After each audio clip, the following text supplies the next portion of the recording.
เป็นวันพระขอเชิญลดละอบายมุขทำจิตใจให้สงบสะอาดปราศจากสิ่งเศร้าหมองทั้งปวงเข้าวัดฟังธรรมแล้วไหว้พระสวดมนต์ตามสมควร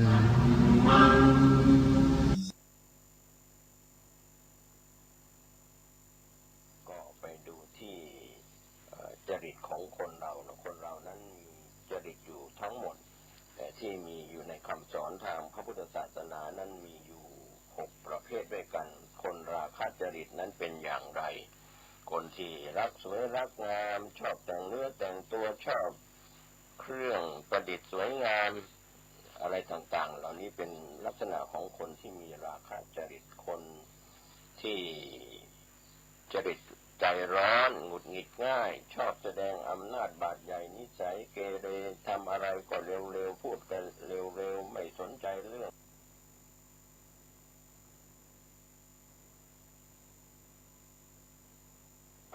โรคภัยไข้เจ็บเบียดเบียนกลัวความผิดกลัวถูกตำหนิกลัวถูกใช้งาน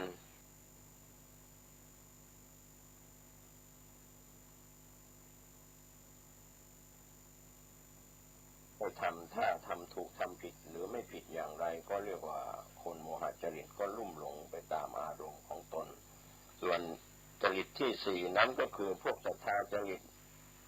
ได้รับสื่อสารทั้งสื่อสารปกติทั้งวิทยุกระจายเสียงทีวีสื่อสารสิ่งพิมพ์สื่อสารโซเชียลมีเดียทั้งหลายในเวลานี้ในโลกออนไลน์ก็เป็นคนงมงายเชื่อง่ายถูกหลอกง่ายเขาชื่นชมอะไรง่ายๆก็หลงเชื่อ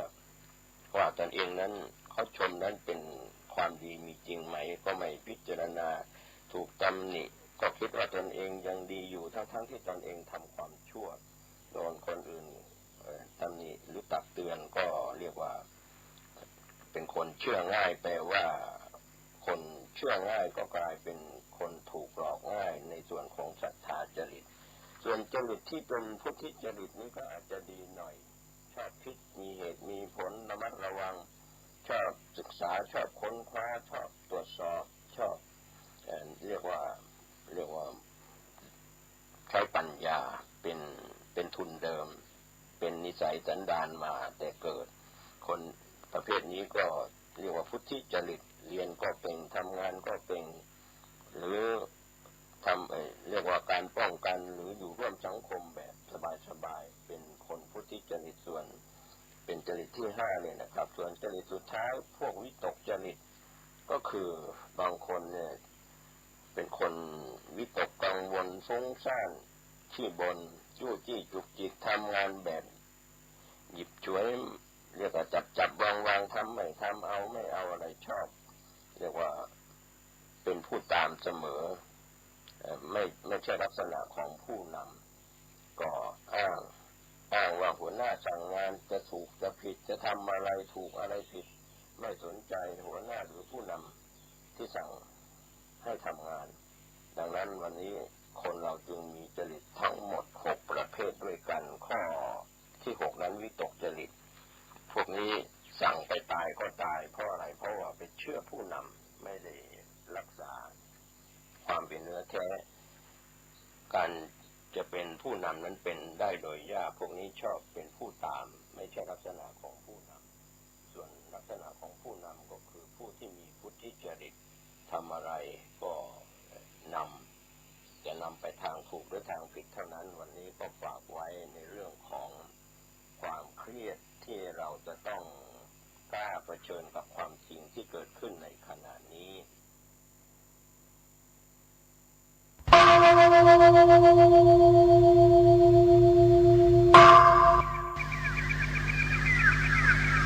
พรุ่งนี้เป็นวันพระขอเชิญลดละอบายมุขทำจิตใจให้สงบสะอาดปราศจากสิ่งเศร้าหมองทั้งปวงเข้าวัดฟังธรรมแล้วไหว้พระสวดมนต์ตามสมควร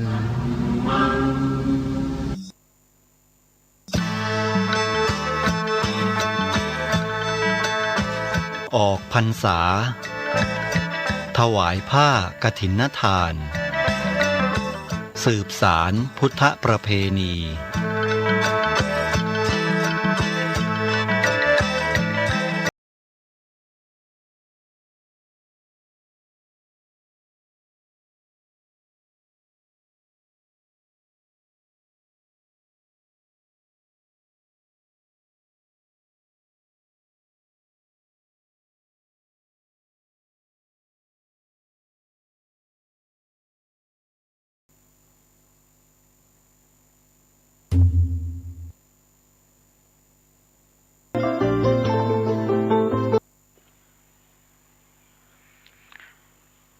ารยติจิตวสานุวัตติผู้ประพฤติตามอำนาจจิตย่อมลำบากขอเจริญสุขญาติโยมสาธุฟังดูแล้วสับสนแต่ก็ไม่สนสับกลับให้แล้วก็พูดง่ายๆคือตั้งใจฟังด้วยความสงบกายวาจาใจการฟังนั้นก็จะเกิดผลและมีคุณค่าเพราะญาติโยมฟังแล้วไม่ได้ขาดสติมีปัญญาจะได้นำเอาเนื้อหาสาระแห่งพระธรรม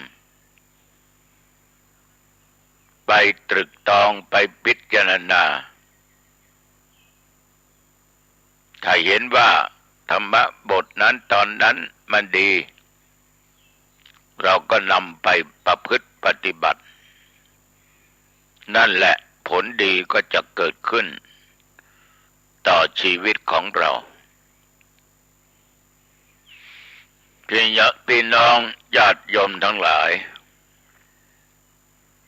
เวลาขณะนี้เป็นเวลาหน้าผ้ากฐินจะมีการทอดผ้ากฐินกันจะว่าทุกวัดก็ว่าได้จะว่าทั้งหมดก็คงไม่ถูกเพราะบางวัดนั้นไม่ได้รับผ้ากฐินเหตุที่ไม่ได้รับก็อาจจะด้วยสาเหตุหลายอย่างหลายประการหนึ่งญาติโยมบางท่านบางคนจะทอดผ้ากฐินนั้นจะต้องเอาตามพระธรรมวินัยวัดนั้นจะต้องมีพระจำพรรษาอย่างน้อย4 รูป 5 รูปครบไตรมาสถือว่าถูกต้องได้บุญได้อานิสงส์ทั้งผู้ให้และผู้รับนี่อย่างหนึ่งอีกอย่างหนึ่งนั้นวัดนั้นคงไม่เป็นวัดนอกจากไม่มีพระสงฆ์ครบแล้วก็ยังไม่ได้ยกสถานะขึ้นเป็นวัดเป็นเพียงแต่สำนักสงฆ์หรือที่พักสงฆ์ญาติโยมบางคนก็ไม่ทอดจึงบอกว่าบางวัดนั้นก็คงไม่ได้รับผ้ากฐินเพราะการทอดผ้ากฐินนั้น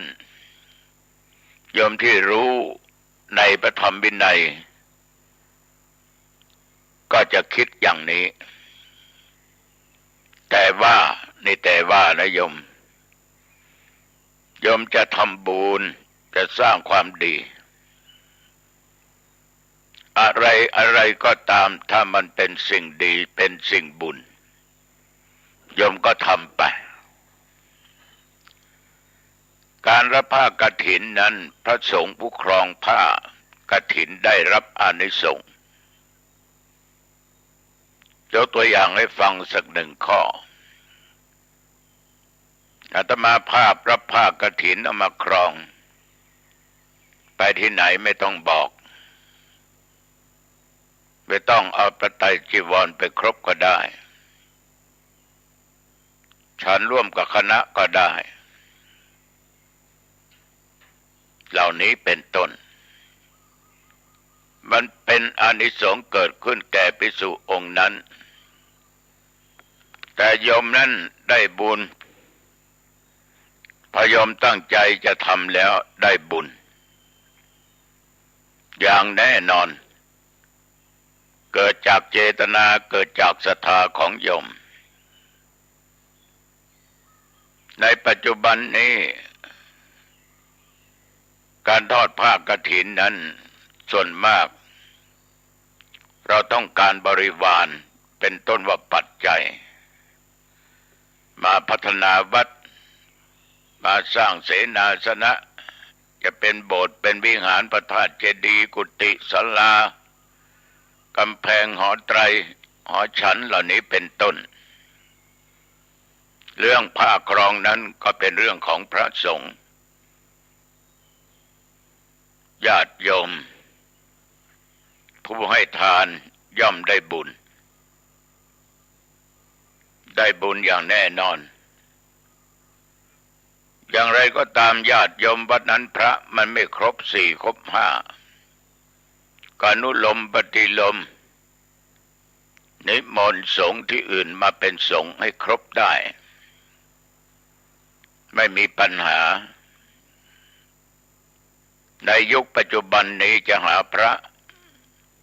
อยู่จำพรรษาเกินสี่เกินห้าขึ้นไปนั้นหายากญาติโยมจำนวนพระมันลดน้อยลงไปทุกๆปีที่บวชมานานก็อยู่วัดแต่ยุคปัจจุบันก็บวชแค่7 วัน9 วัน15 วันหรือบางครั้งก็นานหน่อย1 พรรษาเพราะเป็นข้าราชการทำงานก็ต้องลาสิกขาบทออกไปอย่างวัดอาตมาภาพเนี่ยไม่มีปัญหานะตัวเจ้ามี7-8 องค์เนนก็ยังพอสู้ไหว6 องค์7 องค์ด้วยกันแต่ก็ดีใจที่เห็นญาติโยมก็นำองค์ผ้ากฐินไปทอดวัดที่ไม่มีสงฆ์ครบจำพรรษาครบไตรมาส 4-5 องค์นั้นก็เกิดศรัทธาเพียงแต่โยมคิดจะทำแล้วมันก็เกิดบุญแล้วเพราะมันเป็นเจตนาในเบื้องต้นของโยมแต่อาตมาภาพขอเตือนสติหน่อยว่าจะไปหวั่นไหวกับอารมณ์ต่างๆอาจจะถูกคนนั่นคนนี้พูดว่าสงฆ์ไม่ครบบ้างอย่าไปทอดยังเป็นวัดไม่บริบูรณ์อย่าไปทอดจิตใจโยมอย่าหวั่นไหวไปตามกระแสคำพูดมันอาจถูกหรือมันอาจจะถูกหรือถูกแต่ว่าเราถูกใจคือทำอะไรแล้วโยมสบายจิตสบายใจมันก็เกิดบุญเกิดกุศลนี่ไม่ได้หมายความว่าเปิดช่องทางให้โยมทำในสิ่งไม่ถูกไม่ใช่ทุกวันนี้เราต้องการคนผู้ใจบุญคนผู้ใจบุญคือคนดีมีศีลมีธรรมมีพระพุทธเจ้านั่งอยู่ในจิตในใจอาตมาคิดว่าถ้าสังคมคนเราเนี่ยมีคนใจบุญมีคนดีสังคมเราจะรู้จักการเผื่อแผ่กันสงเคราะห์กันช่วยเหลือกันฉะนั้นเวลาโยมจะทำอะไรจิตใจต้องเข้มแข็งอย่าไปหวั่นกลัวในสิ่งต่างๆอย่าตามอารมณ์นะให้มีความตั้งมั่นเหมือนกับเมื่อกี้ธรรมาบอกว่าโยมจะฟังเทศจากตุเจ้าวัดหนองตองต้องพร้อมด้วยกายวาจาและจิตใจโดยยกสติสัมปชัญญะตัวปัญญาเป็นตัวชูลงเหตุใดจึงพูดอย่างนี้เราเคยพูดกันบ่อยว่าจิตเป็นนายกายเป็นบ่าวจิตเป็นผู้คุ้มครองทั้งกายและวาจา สั่งให้ทำอย่างไรกายก็ทำสั่งให้พูดอย่างไรปากก็พูดออกไปอย่างนั้นถ้าจิตไม่คุ้มครองจิตขาดสติเกิดจิตขาดสติสั่งให้ทำสิ่งที่ชั่วร้ายมันก็เกิดผลร้ายเป็นบาปเป็นกรรมในทางที่ไม่ดีถ้าจิตมันมีสติมันคิดสั่งทำในสิ่งที่ดีสิ่งที่ถูกต้องพูดในสิ่งที่ดีที่ถูกต้องมันก็เกิดผลดีมีความสุขท่านผู้ฟังทั้งหลายยกตัวอย่างเปรียบเทียบฝนตกทุกวันนี้บางแห่งบางที่บ้านของญาติโยมหลังคาไม่แข็งแรงอาจจะมุงด้วยฟางใบคาใบตองหรือจะมุงด้วยกระเบื้องด้วยรอนอะไรก็ตามมันแตกเพราะมันนานเวลาฝนตกมันก็รั่วรถบ้านเรือนที่มีหลังคามันเป็นรูมันไม่มั่นคงญาติโยมท่านผู้ฟังฝนตกหลังคารั่วชั้นใดจิตใจของคนเราไม่ว่าใจของผู้หญิงโยมผู้ชายใจของตัวเจ้าวัดหนองตองที่มีได้คุ้มครองป้องกันไว้ได้ก็คือจิตมีสติมีสัมปชัญญะมีตัวปัญญาสิ่งที่จะทำให้รั่วมันเป็นตัวรุนแรงเป็นตัวกิเลสถ้าป้องกันไม่ดีคุ้มครองไม่ดีญาติโยมก็จะถูกฝนแต่ฝนนี้คือตัวราคะถูกราคะกระหน่ำเข้ามาในด้านจิตใจราคะทะรั่วรสจิตของผู้ใดผู้หนึ่งไม่ว่าผู้นั้นจะเป็นนักบวชไม่ใช่นักบวชเป็นคฤหัสถ์ชาวบ้านจะเป็นหญิงเป็นชายจะอยู่ในเพศไหนสถานะใดก็ตามเป็นเด็กเป็นหนุ่มเป็นสาวผู้ครองเรือนเป็นผู้เฒ่าผู้แก่ก็ตามญาติโยมถ้าราคะมันรวดใส่จิตแล้วก็จะทำให้ผู้นั้นมีจิตใจที่มัวหมองเศร้าหมองมีความกำหนัดยินดี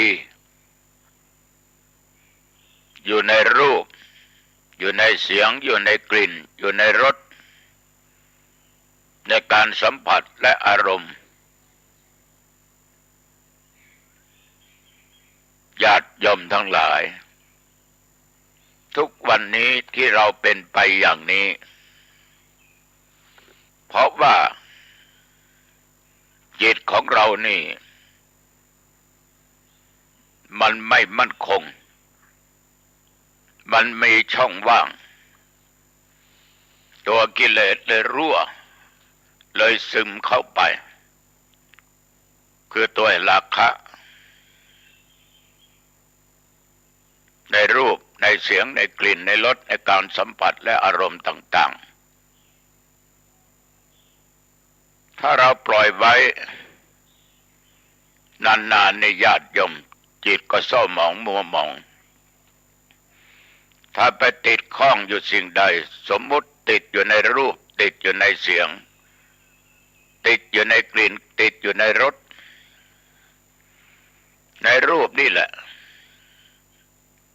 ฆ่ากันตายบ่อยครั้งชิงกันแย่งกันนั่นผัวกูนั่นเมียกูบางครั้งตัวเองก็มีเมียแล้วก็เห็นเมียของตัวเองนั้นน่ะมันไม่เหมือนแต่ก่อนแต่หลังมาก็ไปเจอเมียคนอื่นมันมีรูปร่างหน้าตาดีพูดจาเพราะหลงทั้งรูปหลงทั้งเสียงจิตวุ่น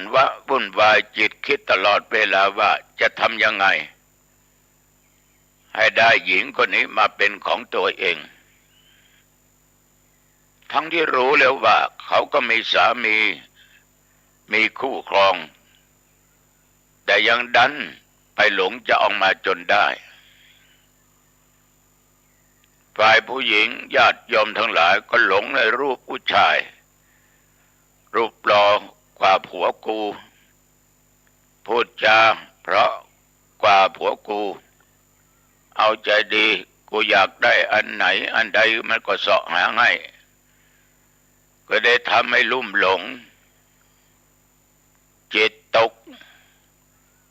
จิตนั้นก็จึงเศร้าหมองมัวหมองในที่สุดญาติโยมกามราคะในกามเนี่ยเมื่อมันไปแปดเปื้อนในดวงจิตดวงใจมันก็ขาดสติสามารถจะทำอะไรก็ได้กับใครก็ได้ไม่ได้คิดถึงความเลวร้ายที่จะเกิดขึ้นความเดือดร้อนจะเกิดขึ้นทั้งฝ่ายเขาและตัวเราบางอย่างบางที่ถึงกับฆ่ากันตายเป็นคราวบ่อยครั้งผัวฆ่าเมียมีชู้เมียให้ชู้มาฆ่าผัวบางทีก็ลงมือทำด้วยตัวเองเมื่อฆ่าเมียตายมันตายไปแล้วแต่ตัวเราล่ะมีความสุขไหมมันยิ่งทุกข์ยิ่งทรมานต้องถูกจับต้องขึ้นโรงถึงศาลต้องเสียเวลาทำมาหากินเสียทั้งวงตระกูลเสียญาติพี่น้องเสียถึงพ่อถึงแม่พอจิตเราตกต่ำไปตกใต้อำนาจของราคะของตัวกิเลสตัวตัณหาเหล่านี้ในที่สุดญาติโยมเราก็ไปติดคุกฐานฆ่าคนตายด้วยเจตนาหรือไตร่ตรองไว้ก่อน10 ปี20 ปีอยู่ในคุกในตารางถามเถอะว่าเราฆ่าเขาตายแล้วเรามีความสุขไหมมันไม่มีความสุขเราได้ของเขาคืนมากลับมาเป็นของเราไหมมันก็ไม่ได้เพราะเขาตายเราใช้กรรมอยู่ในคุกในตารางก็ยังรบกวนญาติพี่น้องต้องเอาเข้าเอาอะไรไปส่งให้ไปเยี่ยมเยือนตามวันเวลาที่เขากำหนดญาติทั้งหลายไปเยี่ยมนักโทษนี่มันก็มีกฎมีกติกาไม่ใช่ว่าจะเป็นนั่งทานข้าวกับกันหาได้ยากพบกันไม่เกิน10 นาที5 นาทีก็ต้องจากกันไปฉะนั้นญาติโยมทั้งหลายตัวกิเลสมันรั่วเข้าไปในด้านจิตใจมันเหมือนฝนตก ใส่หลังคาบ้านรั่วตกที่นอนหมอนมุ้งก็ทำให้ของต่างๆเหล่านั้นเสียได้ฉันใดตัวกิเลสถ้ามันตกลงในจิตในใจมันก็ทำให้บุคคลนั้นเสียได้บางท่านก็ยังติดในเสียงติดในรสติดในอารมณ์ต่างๆติดในการสัมผัสอารมณ์นี่มีสองอย่างคืออิทธารมณ์อารมณ์ที่ชอบที่ปรารถนาอนิถารมณ์คืออารมณ์ที่ไม่ชอบเหมือนญาติโยมบางท่านบางคนฟังตัวเจ้าวัดหนองตองอาจจะชอบก็ได้ไม่ชอบก็ได้ถ้าชอบก็เปิดฟังชอบธรรมะไม่ได้ชอบเสียงแต่บางคนกูไม่ชอบ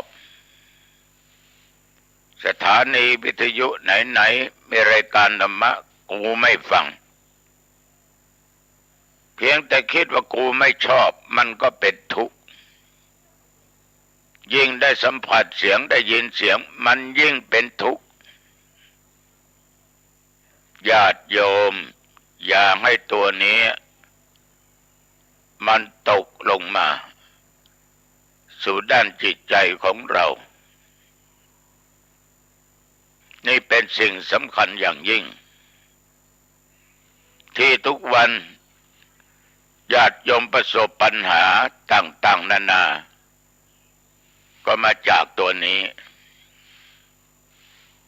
ทีนี้ญาติโยมมันยังไม่เพียงเท่านั้นสิ่งที่ปรารถนาแต่ไม่สมปรารถนาก็จะทำจิตใจให้มัวเมาตกต่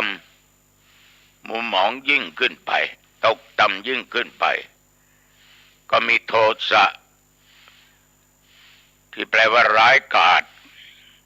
ความโกรธเมื่อเกิดความโกรธขึ้นมาไม่ได้สมปรารถนาไม่ได้ดังใจที่คิดไว้อารมณ์โกรธก็เกิดขึ้น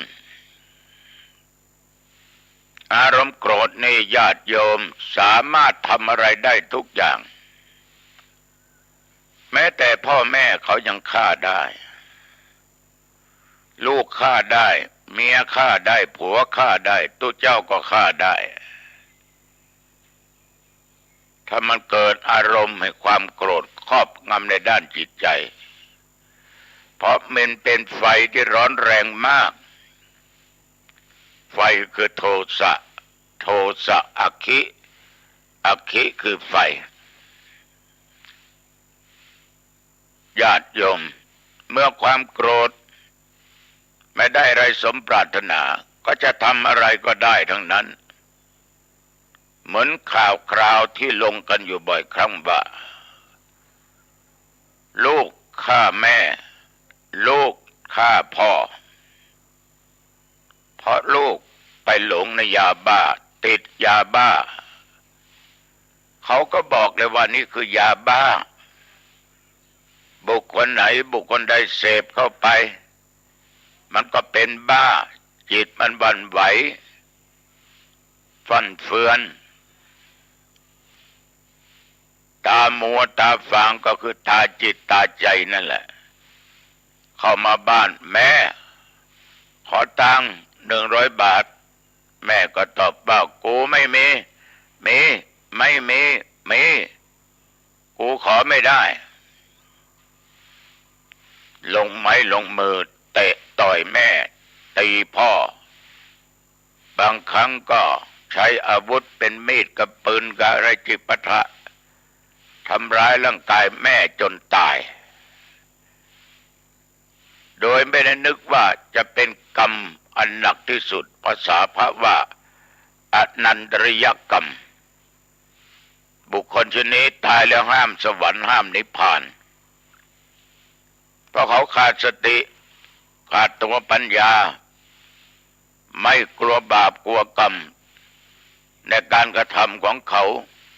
ที่เป็นปิตุฆาตมาตุฆาตฆ่าบิดาฆ่ามารดาเป็นต้นเพราะอะไรญาติโยมเพราะบันดาลโทสะบางท่านบางคนยังผูกอาฆาตพยาบาทจองเวรจองกรรมซึ่งกันและกันเพราะราคะมันรั่วอยู่ในจิตในใจตกลงมาในจิตในใจบางคนไปขอใครก็ไม่ได้พึ่งใครก็ไม่ได้ก็ผูกอาฆาตกูจะต้องมาล้างแขนมึงให้ได้แก้แขนมึงให้ได้ต้องมีสักวันที่กูจะต้องทำมึงให้สะใจให้สาสมกับมึงทำกับกูแต่การอาฆาตพยาบาทมาตร้ายในญาติโยมเราอาฆาตใครเกลียดใครชังใคร1 เดือนเราก็ทุกไป1 เดือนครึ่งปีก็ทุกไปครึ่งปี1 ปี2 3 4 ปีก็ทุกยิ่งขึ้นไปแต่ถ้าเรารู้จักคำว่าให้อภัยไม่ถือสาหาโทษปล่อยวางตั้งแต่วันแรกเราก็ไม่ต้องทุกข์ใจเพราะเราตัดไปเลยในสิ่งเหล่านั้นเราไม่มีอาฆาตพยาบาทมาตร้ายใครใดๆทั้งสิ้นสาธุชนญาติโยมพระพุทธเจ้าเทวทัตทำกับพระองค์ทุกอย่างมาหลายภพหลายชาติแต่พระองค์ก็ยังมีเมตตาแก่เทวทัตสงสารเทวทัตเพราะเทวทัตทำไม่ดีกับพระพุทธองค์ถ้าเป็นพวกเราบางคนนี่ต้องโต้ต้องตอบก็เรียกว่าตาต่อตาฟันต่อฟันมึงสอกแมวกูก็สอกกลับไปแต่พระพุทธองค์ไม่เช่นนั้นเพราะพระองค์มีสติมีสัมปชัญญะไม่ตั้งอยู่ในความประมาทไม่หลงอยู่ในความอาฆาตพยาบาทมาตร้ายเทวทัตอาฆาตพุทธเจ้าโยมว่าพระเทวทัตเป็นสุขไหมทุกตลอดในการเป็นนักบวชในที่สุดจะทำอย่างไรกับพุทธเจ้าก็ไม่เกิดผลจนตัวเองนั้นญาติโยมกระอักเลือดสำนึกบาปที่ทำกับพระพุทธเจ้าได้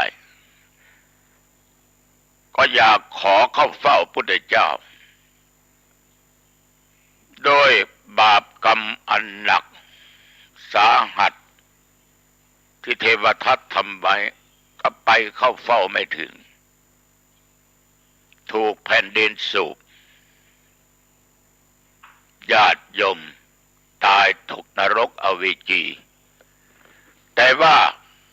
ก่อนจะตายนั้นแผ่นดินสูบนั้นยังขอบูชากระดูกคางแก่พระพุทธเจ้าด้วยจิตใจอันบริสุทธิ์ตัดความโกรธออกไปในหนังสือก็บอกว่าอยากได้มาเกิดเป็นพระปัจเจกเจ้ารูปหนึ่ง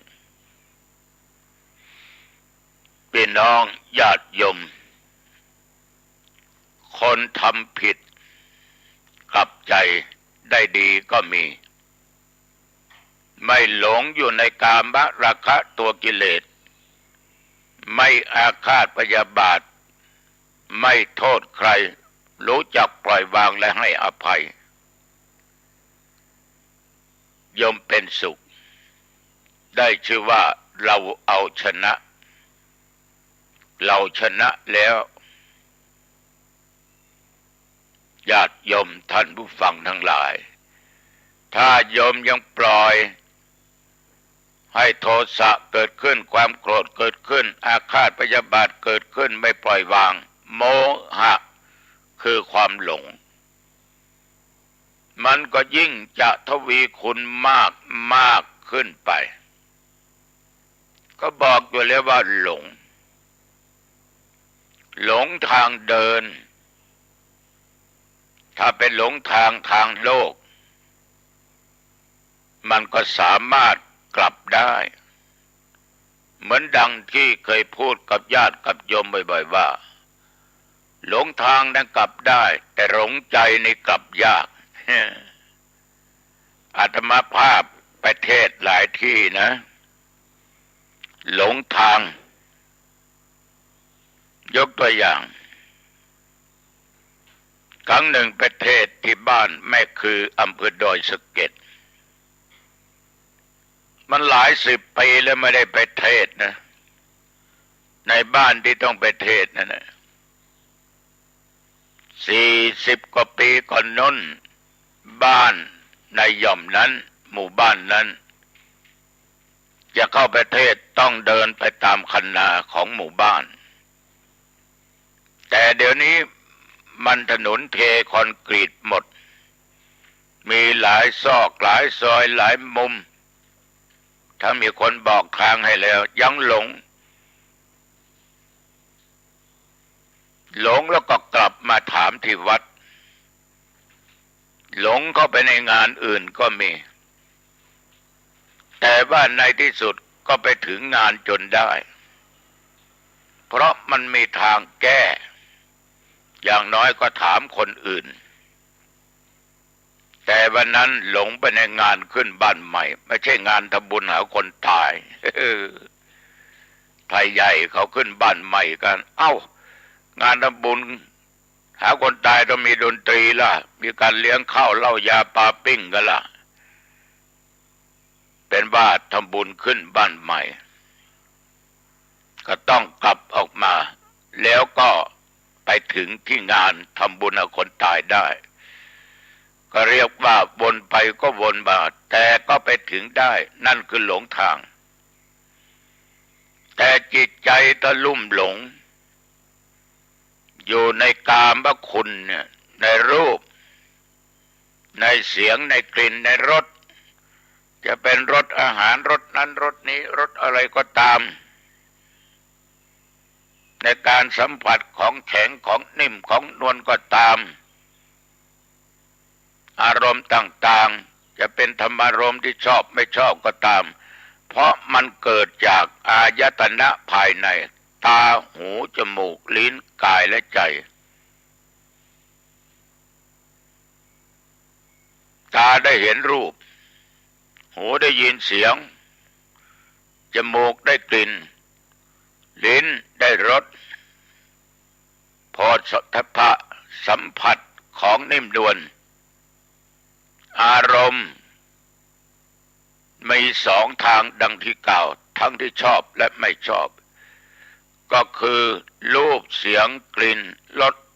โผฏฐัพพะสาธุชนญาติโยมเราทุกคนนั้นจะต้องอุดรูรั่วไม่ให้มันตกมาในด้านจิตใจได้ถ้าปล่อยให้โมหะก็ดีรั่วรสก็จะมืดมนอนตการจะเป็นคนโง่งมงายเชื่อง่ายไม่มีเหตุมีผลจะเป็นคนหูเบาเชื่ออะไรก็เชื่อง่ายๆจริงไม่จริงไม่รู้ไม่พิจารณาเขามาว่าอะไรก็เชื่อชวนทำอะไรก็ทำของไม่ควรเสียก็จะเสียของไม่ควรจ่ายก็จะจ่ายก็กลับกลายเป็นคนไม่มีหลักเป็นคนเลาะและโลเลไม่มีความตั้งใจไม่เป็นตัวของถ้าเราเอาจิตไปจดจ่อว่าเสียงดังดนตรีก็เสียงดัง